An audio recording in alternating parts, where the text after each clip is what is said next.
And now to the world news. Donald Trump has confirmed the United States would be involved in security guarantees for Ukraine as part of a deal to end the conflict with Russia.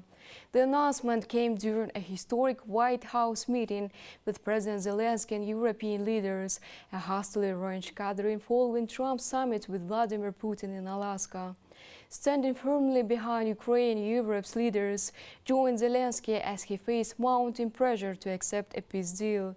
But will this moment mark a genuine breakthrough or simply another chapter in long and difficult negotiations? To find out, let's go to our report.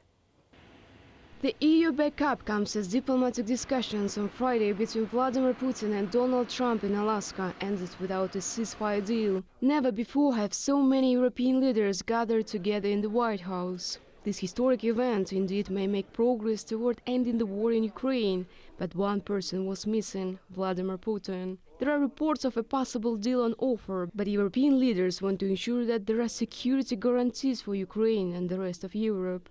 This stance, in fact, sends a message. The continent stands with Kyiv and intends to have a decisive voice in the process. Volodymyr Zelenskyy on his part welcomed Donald Trump's attempts at mediation, but also made clear that Kyiv will not cede territory to Moscow and instead press for tougher sanctions on Russia. Nonetheless, he remains determined to pursue a trilateral meeting.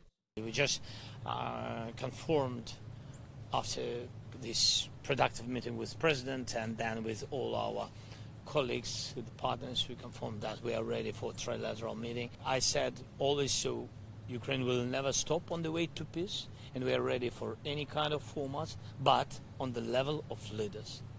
Since the Alaska summit, however, Russia has entrenched itself further, consolidating gains in the Dnipro and Donetsk regions. Vladimir Putin now seeks full control over these key territories as the price of peace. For Zelenskyy and the Ukrainian people, that is a red line. And while the question of territory is a core negotiation point, Zelenskyy, as experts note, is unlikely to give land up easily. In this regard, Trump, who touts himself as a peacemaker and deal-maker, hasn't achieved anything so far. The hope is, though, the EU intervention may shift the dial toward a lasting peace deal.